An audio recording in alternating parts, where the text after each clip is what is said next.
예수님은 위대한 선생님이셨습니다.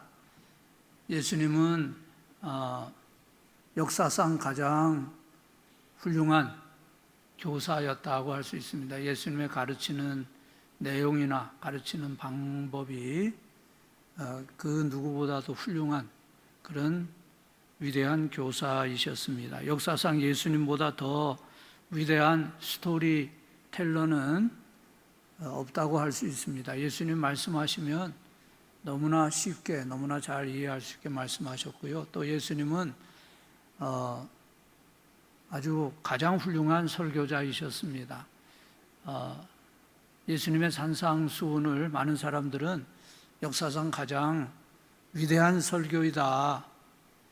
특히 문학을 연구하는 사람들이 그렇게 말을 합니다. 산상수훈에서 예수님은 하나님 나라의 백성은 어떻게 살아야 하는지를 말씀하셨습니다. 예수님의 이 위대한 말씀은 마태복음 7장 12절에서 마칠 수 있었을 것인데, 예수님은 사람들이 예수님의 말씀에 대해서 피상적으로 생각하고 피상적으로 응답하는 것을 원치 않으셨습니다. 그래서 13절 이하의 말씀을 통해서 사람들이 주님의 말씀에 진지하게 응답하게 만드셨습니다. 예수님은 산상수훈의 결론 부분에서 우리에게 결단을 촉구하셨습니다. 누가 마이크를 좀 올려주세요. 마이크 볼륨 좀 올려주세요. 그래서 예수님께서 말씀하신 산상수훈 마태복음 5장에서 7장의 말씀을 바로 읽었다면 그냥 넘어갈 수가 없습니다. 우리는 그 말씀이 좋은 말씀이라는 것을 인정만 하고 그냥 지나갈 수는 없습니다. 우리가 들은 말씀에 대해서 우리는 무엇인가 해야 하고 또 결정을 내려야 합니다. 거기에는 우리를 부르시는 부르심이 있고 또 우리가 가야 할 새로운 방향이 있습니다. 예수님은 이 부분에서 몇 가지 대조적인 것들을 언급하셨습니다. 먼저 예수님은 두 가지 길에 대해서 말씀하셨습니다. 좁은 길과 넓은 길에 대해서 말씀하셨는데 지난 수요일에 그 내용을 생각했었습니다. 또 그 다음에 예수님은 두 가지 나무에 대해서 말씀하셨습니다. 좋은 나무와 나쁜 나무에 대해서 말씀하셨는데 오늘의 본문입니다. 그리고 예수님은 두 가지 다른 기초에 대해서 말씀합니다. 반석 위에 집을 지은 지혜로운 사람과 모래 위에 집을 지은 어리석은 사람에 대해 말씀하셨습니다. 예수님이 이렇게 두 가지를 대조하신 것은 그 중간에 있는 것은 없다는 것을 우리가 알게 하시기 위해서였습니다. 이 세상을 보면은 모든 것이 다 이렇게 혼합되어 있습니다. 그래서 사람들이 중간 어느 지점에서 서로 이렇게 어울릴 수 있습니다. 꼭 어느 한편에서는 결정을 내릴 필요가 없습니다. 그러나 예수님은 아니다. 내 앞에 두 길이 있다. 둘 중에 하나를 선택하라 하고 말씀하십니다. 우리는 좋은 나무이거나 나쁜 나무이거나 둘 중에 하나입니다. 하나님의 사람이거나 하나님의 사람이 아니거나 둘 중에 하나입니다. 여러분, 지금도 기독교를 믿으면 기독교인이라는 이유 때문에 감옥에 가거나 처형되는 나라들이 있습니다. 북한이 그런 나라이고 중국도 지금 많은 박해를 받고 있습니다. 지금도 북한에는 몰래 예수를 믿는 이들이 있고 만일 그 사실이 발각되면 체포되어서 처형되거나 강제 노동 수용소에 보내지고 있습니다. 지금도 이슬람권에서는 이슬람을 믿는 사람이 기독교로 개종하면 체포되어서 처형됩니다. 우리는 어떻습니까? 지금 우리나라가 기독교인이 되는 것이 불법은 물론 아닙니다만은 성전 예배를 못 드리고 있습니다. 코로나가 위험하면 교회만 위험한 것도 아닌데 다른 모든 직장이나 또 가게들은 다 열면서 교회만 문을 닫고 있어요. 이럴 때 우리의 신앙이 어떤 신앙인지가 드러나게 됩니다. 우리의 신앙이 어떤 신앙인지, 정말 진실한 신앙인지 아닌지가 드러납니다. 이 코로나 사태는 하나님이 타작을 하시는 것이라 그렇게 볼 수 있을 것입니다. 이런 코로나 사태를 통해서 성전에도 나오지 못하고 이런 어려움 속에서 정말 진실한 신앙인과 또 겉으로만의 신앙인이 드러나게 될 것입니다. 그래서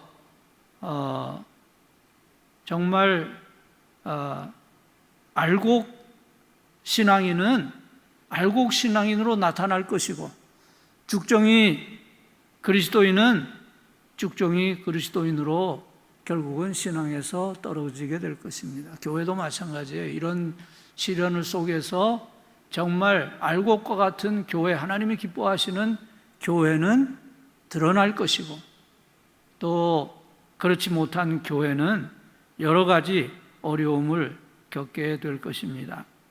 우리가 어떤 나무인지를 알려면 그 나무에서 어떤 열매가 나는지를 보아야 합니다. 우리가 신앙인이라면 신앙인으로서의 증거가 있어야 하는데 그 증거가 무엇입니까? 아마 대략 4가지의 증거를 생각할 수 있습니다. 첫째는 상황적인 증거입니다. 우리가 구원받는 것은 우리가 교회를 가고 성경을 읽고 기도하고 목에 십자가를 걸고 다닌다고 해서 구원받는 것이 아닙니다. 성경은 우리의 의는 하나님 앞에서 더러운 옷과 같다고 말씀합니다. 이사야서 6장 64장 6절에 무릇 우리는 다 부정한 자 같아서 우리의 의는 다 더러운 옷 같으며 우리는 다 잎사귀같이 시들므로 우리의 죄악이 바람같이 우리를 몰아가나이다. 우리는 의로운 자가 아닙니다. 하나님 앞에서 근본적으로 다 죄인이고 다 더럽혀진 자들이기 때문에 우리의 어떤 행위로, 우리의 의로운 행위로 구원을 얻지 못합니다. 그런데 여기서 말하는 상황적인 증거라는 것은 우리가 그리스도인이라는 결정적인 증거는 아니지만 그 사실을 추정하게 해주는 증거를 말합니다. 가령 베드로가 예수님을 부인할 때 대제사장 집에 여종이 베드로에게 너도 그 사람의 제자가 아니냐 이렇게 물었습니다.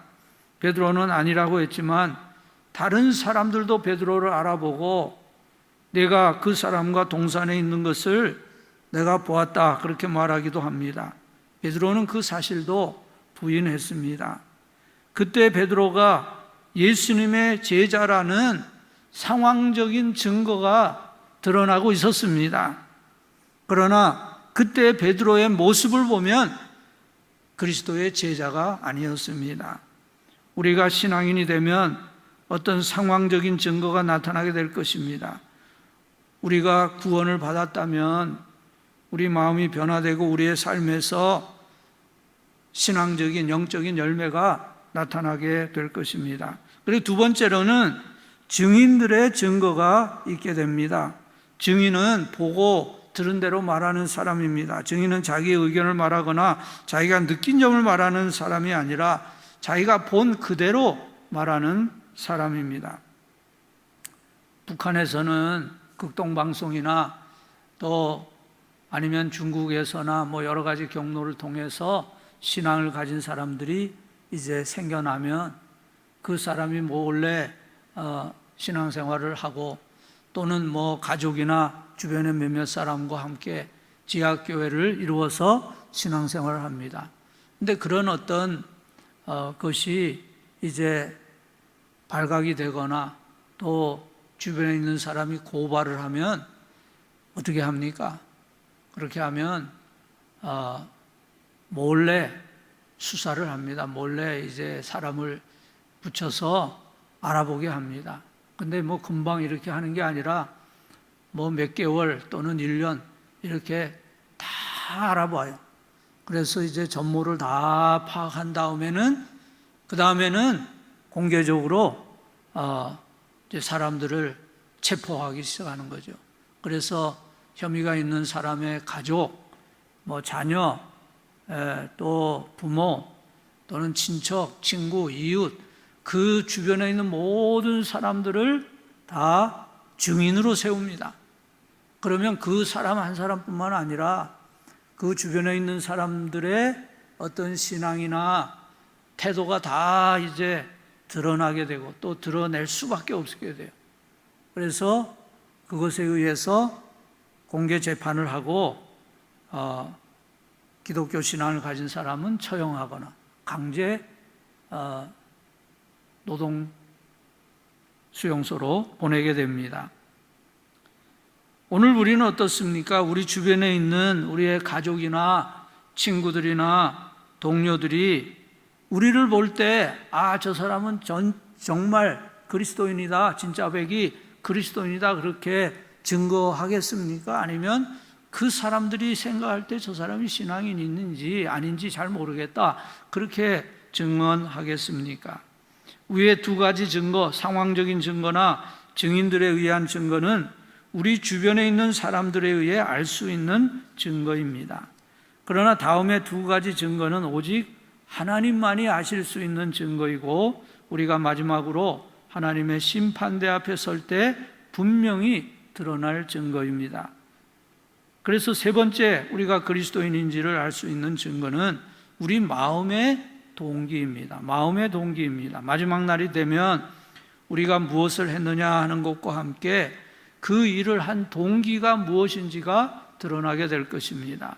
마태복음 6장에 보면 사람에게 보이려고 너희 의를 행하지 말라고 하시면서 구제할 때 나팔을 불면서 하지 말고 오른손이 하는 것을 왼손이 모르게 하라 말씀합니다. 또 기도할 때 큰 길에서 하지 말고 골방에 들어가서 문을 닫고 은밀한 중에 계신 하나님 앞에 하라. 또 금식할 때 사람에게 보이게 하지 말고 사람 앞에서 은밀하게 하라 말씀합니다. 어떤 사람들은 좋은 일을 하면서 아주 요란하게 광고를 하고 사진을 찍고 자신을 드러내려고 합니다. 물론 교육상 필요해서 다른 사람의 참여를 유도하기 위해서 그렇게 할 수도 있으나 하나님 앞에 중요한 것은 우리 마음의 숨은 동기가 중요합니다. 그리고 또 하나 우리가 그리스도인인 가장 결정적인 증거는 DNA의 증거라 할 수 있습니다. 요즘은 재판할 때 DNA를 증거로 제출하고 또 증거로 삼습니다. 모든 세포에는 DNA가 있습니다. 이것은 우리의 세포가 일할 수 있도록 유전적으로 들어있는 겁니다. 그런데 인간의 DNA의 99.9%는 모든 사람이 다 똑같습니다. 99.9%는 같고 0.1%만 다른데 이 0.1%가 우리를 독특하게 만듭니다. 인간의 각 세포에는 35개의 DNA가 있는데 우리를 독특하게 만드는 DNA는 그 중에 0.1%니까 약 300만 개이고 이 300만 개는 우리를 다른 사람과 다른 독특한 존재로 만듭니다. 예외가 있는데 일란성 쌍둥이는 DNA가 100% 같습니다. 그래서 종종 어떤 사람이 범인인지 아닌지를 파악하기 위해서 그 사람의 혈액에서 DNA의 지문이 제출됩니다. 여러분, 우리가 마지막 날 하나님 앞에 설 때 우리가 의롭다 인정함을 받게 해주는 것은 오직 예수 그리스도의 십자가의 보혈입니다. 마치 쌍둥이만이 DNA가 완전히 일치하듯이 우리가 그리스도의 보혈로 죄의 용서함을 받고 구원을 받게 되면 우리는 그리스도와 함께 하나님 나라의 상속자가 되게 됩니다. 우리는 그리스도는 아닙니다. 그러나 그리스도의 보혈로 인해서 하나님 나라의 가족이 됩니다. 하나님 나라의 백성이 됩니다. 그리스도의 보혈이 우리를 그리스도인으로 만듭니다. 우리가 주님께서 십자가에서 흘리신 보혈이 내 죄를 용서하심을 믿고 주님을 나의 구주로 영접할 때 그 보혈이 99.9%만 갖고 0.1% 달랐던 그 DNA를 채워주어서 우리는 영적으로 주님과 같은 상속자가 되게 됩니다. 우리를 구원하게 해주는 결정적인 증거는 주님의 보혈을 믿는 믿음입니다. 오늘 본문에서 예수님은 두 개의 나무에 대해서 말씀하시는데, 한 나무는 좋은 나무이고 또 한 나무는 나쁜 나무입니다. 15절 말씀을 함께 읽어보십니다. 15절 같이 읽어보실까요? 시작. 거짓 선지자들을 삼가라. 양의 옷을 입고 너희에게 나오나 속에는 노략질하는 일이라. 예수님은 말세가 되면 거짓 그리스도와 거짓 선지자들이 많이 나올 것이라고 경고하셨습니다. 그러므로 우리가 거짓 선지자들이 활동하는 것에 대해서 놀랄 필요는 없습니다. 마가복음 13장 22절 23절에서 예수님은 말씀합니다.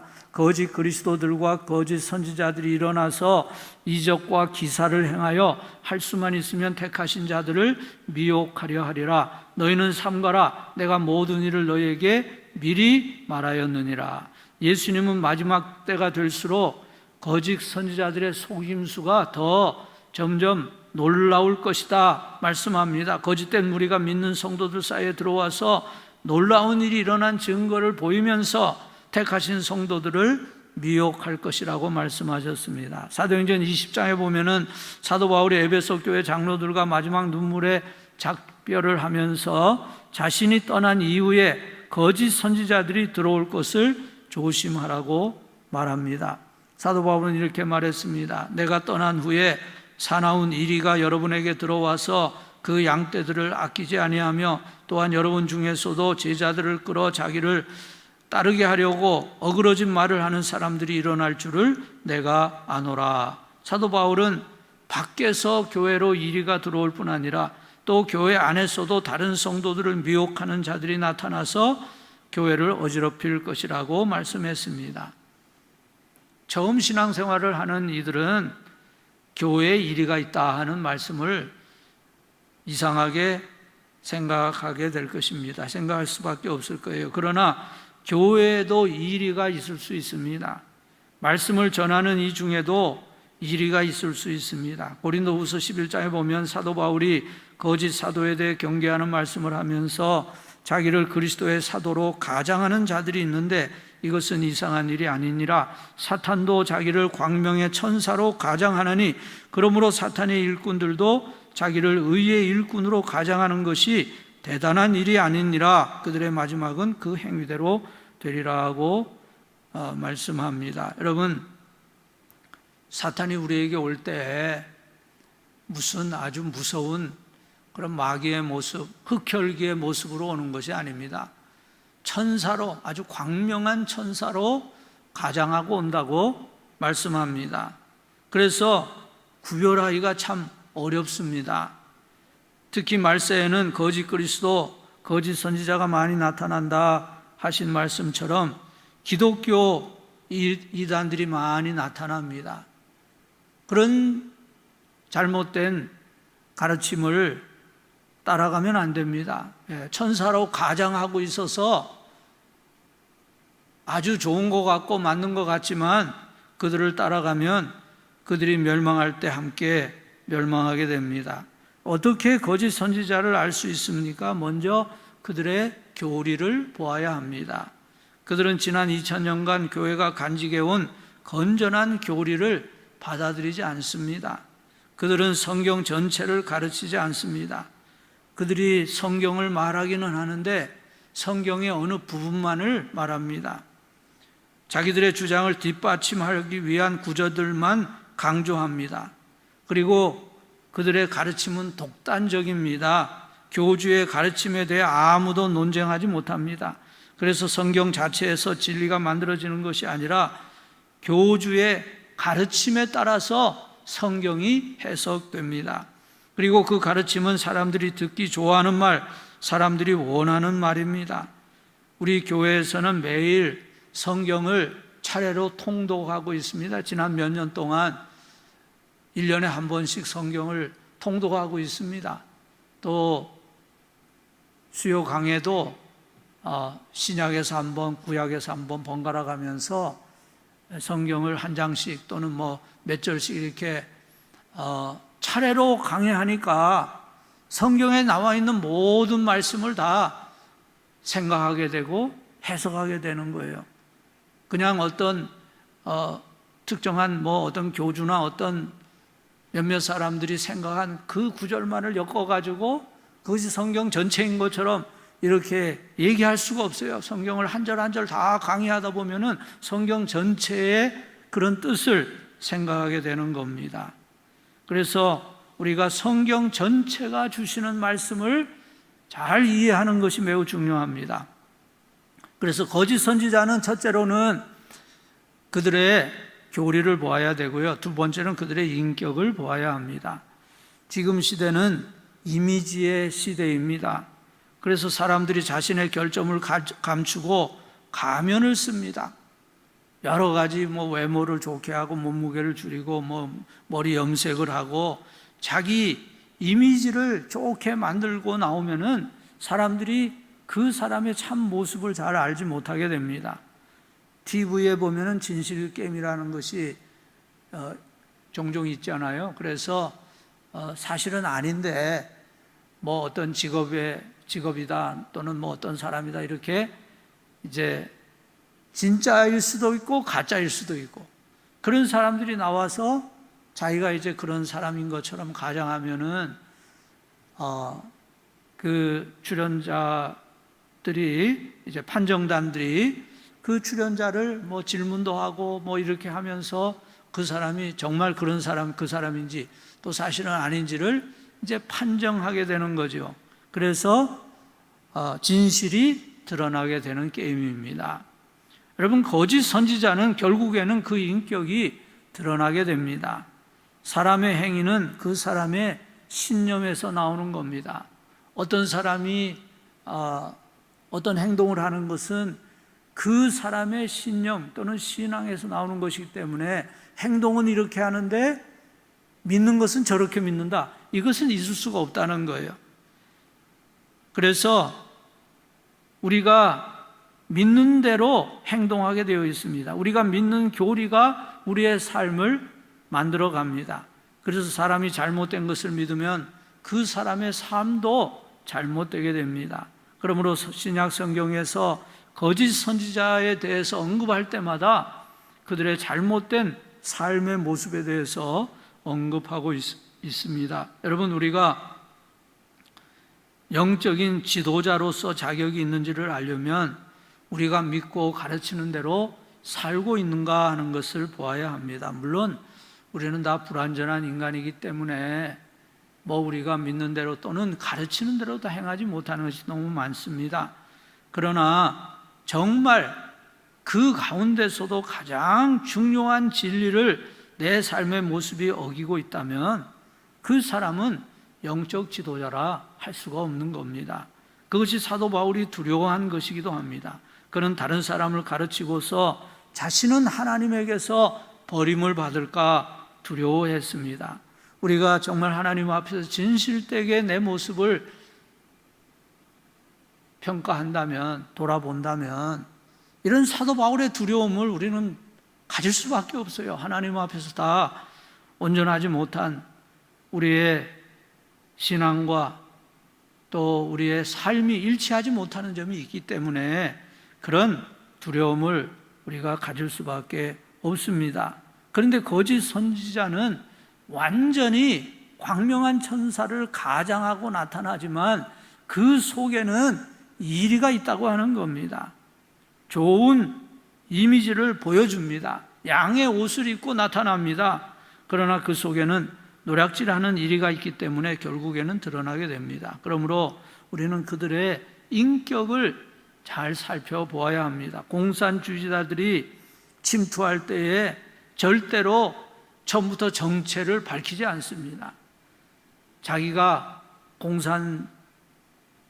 공산주의자라는 것을 숨기고 접근합니다. 그리고 그 어떤 자기가 대상으로 삼은 타겟을 도와줍니다. 그래서 여러모로 마음을 사고 한심을 사고 뭔가 이제 그 사람이 빠져나갈 수 없는 그런 올무를 만듭니다. 약점을 잡게 됩니다. 그 다음에 이제 정체를 드러내는 거예요. 당신은 공산당의 도움을 받았다. 이미 다 돈 받아서 다 썼고 올무에 걸려들었기 때문에 어쩔 수 없이 협조하게 만드는, 이것이 공산당의 전략입니다. 전에 중국에서 장개석 군에 좀 똑똑하고 인기 있는 그런 장성이 있으면 공산당들이 그 장성의 측근을 매수하거나 어떤 방법으로든지 비밀리에 금괴 같은 뇌물을 주었다고 합니다. 그래서 그 장성은 그것이 공산당에서 온 것인지는 꿈에도 생각하지 못하고 그 뇌물을 받게 됩니다. 그리고 공산당은 슬그머니 장개석 그 정부에 있는 사람에게 이제 누군가를 시켜서 아무개 장성이 공산당에서 금괴를 뇌물로 받았다 하는 것을 고발합니다. 그리고 그 장성에게 너는 결국 공산당의 공작금을 받은 것이 탄로나서 지금 장개석 정부에서 너를 이제 체포할 것이라고 알려줍니다. 그러면 이 장성이 어떻게 해야 합니까? 자기도 살아야 되니까 자기 부하들을 다 데리고 공산당 쪽으로 넘어가게 되었다는 겁니다. 그런 식으로 해서 이 공산당이 장개석 군을 꼭 싸움으로 한 것이 아니라 음모로서 자기 편으로 끌어들인 그런 그 사람들의 그것이 다 그 공산주의 전략 가운데 있는 게 다 속임수입니다. 그러니까 뭐 이 중국 공산당이 하는 모든 건 다 속임수인 거예요. 순진한 그런 그 서방의 정치인들이나 학자들이나 이런 사람들이 다 그렇게 해서 코를 꿰고 지금까지 정말 많은 사람들이 매수되었는데 요 근래에 와서는 이런 공산주의의 정체를 이제는 파악하게 되고 그 사람들의 수법이 뭐라는 것을 알게 되어서 지금 뭐 그것이 이제 많이 드러나고 또 경계하는 것이 요즘의 현실입니다. 거짓 선지자가 그런 거예요. 자기 정체를 드러나지 않고 슬그머니 다가와서 그 사람의 인격이나 그 사람의 신앙을 잘 모르는 사람들을 미혹한다고 하는 것입니다. 그런데 오늘 말씀의 가장 중요한 강조점은 그들의 열매로 그들을 알 수 있다고 하는 것입니다. 오늘 본문 16절과 20절이 그것을 말씀합니다. 16절을 보면 그들의 열매로 그들을 알지니 가시나무에서 포도를 또는 엉겅퀴에서 무화과를 따겠느냐. 20절은 이러므로 그들의 열매로 그들을 알리라. 그들의 열매로 그들을 알리라. 여러분, 어떤 사람이 참 그리스도인인지를 어떻게 알 수 있습니까? 우리는 그 사람의 신앙에 대해서 함부로 정죄할 수 없습니다. 우리는 또 잘 모릅니다. 그러나 그 사람의 열매는 볼 수가 있어요. 그 사람의 삶의 모습은 볼 수가 있습니다. 예수님의 말씀은 우리가 그리스도인이라면 우리의 삶에서 신앙인의 증거가 나타나야 한다는 것입니다. 우리가 그리스도인인데 우리의 삶에서 아무 증거도 나타나지 않을 수는 없습니다. 어떤 이가 말하기를 자신이 그리스도인인지 아닌지 모르는 사람은 신앙을 잃어버려도 아쉬워하지 않을 것이라고 했습니다. 우리가 신앙을 가지면 우리의 삶에 변화가 일어납니다. 우리가 그리스도인이 되면 성령님이 우리 마음에 들어오시고 예수님이 우리와 함께 거하십니다. 그리고 주님이 우리를 변화시키기 시작하십니다. 우리가 주님을 모시고 살면서 예전과 똑같은 삶을 살 수는 없습니다. 우리가 단번에 완전하게 되지는 않겠지만 우리의 나쁜 습관이 당장에 없어지지는 않겠지만 그래도 점점 그리스도인을 닮아서 변화되게 되고 우리 자신도 우리 안에서 무슨 일이 일어나는지를 알게 됩니다. 누구든지 그리스도 안에 있으면 새로운 피조물이라 이전 것은 지나갔으니 보라 새 것이 되었도다. 말로는 주님을 믿는다고 하면서 예전과 똑같은 삶을 살 수는 없습니다. 그러므로 주님은 말씀하십니다. 그들의 열매로 그들을 알리라. 그 열매가 무엇입니까? 5가지 열매를 한번 생각해 보면은 첫째는 우리의 인격이 우리가 그리스도인이 된 열매입니다. 이것은 우리가 누구인가 하는 문제입니다. 갈라디아서 5장에서 성령의 9가지 열매를 말씀하셨잖아요. 사랑, 희락, 화평, 또 오래 참음, 자비, 양성, 충성, 온유, 절제, 이런 9가지의 인격적인 열매가 맺어진다는 것입니다. 두 번째로는 우리의 행위가 우리의 열매입니다. 이것은 우리가 무엇을 하는가 하는 문제입니다. 그리스도인다운 행위가 나타나야 합니다. 사람이 볼 때나 사람이 보지 않을 때나 우리의 행위가 하나님 앞에서 거룩하고 다른 사람을 사랑하는 행위로 나타나야 합니다. 세 번째로 우리가 드리는 것이 우리의 인격, 행위, 헌신으로 나타나야 합니다. 그러니까 우리가 드리는 것이 하나님 앞에서 열매가 된다는 것입니다. 빌립보서 4장에 보면 사도 바울은 빌립보 성도들이 사도 바울의 선교를 위해서 헌금을 보내주었는데 그것에 대해서 감사하면서 그 헌금이 하나님이 받으실 만한 향기로운 제물이요 하나님을 기쁘시게 한 것이라고 하면서 하나님께서 너희 쓸 것을 풍성하게 채우실 것이라 그렇게 말씀합니다. 물질뿐만이 아니라 봉사도 또 열매가 될 수 있습니다. 미국 교회의 어떤 통계를 보니까 10%의 성도가 90%의 일을 한다, 그런 통계가 있었는데요. 그리스도인이 되는 것은 좋지만 열매는 맺지 않는 성도들이 된다면 그 자신도 잘 변하지 않을 뿐 아니라 가정이나 교회도 변하지 않고 사회도 변하지 않을 거예요. 그리스도인들이 생겨날수록 사회가 변화되어야 되는데 그렇게 하려고 하면 그리스도인의 삶에 열매가 있어야 된다는 것입니다. 네 번째로는 우리의 예배에서 열매가 나타나야 합니다. 히브리서에 보면 우리가 하나님께 드리는 찬송이 우리 입술의 열매라 그렇게 말씀했습니다. 하나님의 은혜에 감사하면서 정말 하나님 앞에 기쁨으로 나와서 하나님을 찬양하는 그것이 하나님을 기쁘시게 해드리는 열매입니다. 다섯 번째는 우리가 주님께로 인도하는 이뤄진 영혼이 하나님 앞에 아름다운 열매가 됩니다. 하나님이 우리를 구원해 주신 것은 이뤄진 영혼들을 구원하라고 불러주신 것이고 하나님께서 교회를 세워주신 것도 이뤄진 영혼을 구원하라고 세워주신 것입니다. 열매는 다른 사람을 위한 것입니다. 우리 신앙인의 착한 행실을 다른 사람들이 보고 그들의 마음을 열게 됩니다. 하나님은 우리를 구원하시기 위해서 독생자를 주셨습니다. 우리는 주님의 십자가의 은혜로 구원을 받았습니다. 이제 우리는 구원받은 자의 열매를 맺어야 합니다. 하나님 우리에게서 열매를 찾으십니다. 우리가 좋은 나무가 되기 위해서는 좋은 열매를 맺어야 하는데 우리가 좋은 나무가 되기 위해서는 그리고 좋은 열매를 맺기 위해서는 하나님과 친밀한 영적인 교제를 가져야 합니다. 요한복음 15장에 보면 우리가 주님 안에 거하고 주님의 말씀이 우리 안에 거할 때에 이 사람은 열매를 많이 맺는다. 그 일을 통해서 하나님께 영광을 돌리게 된다고 말씀합니다.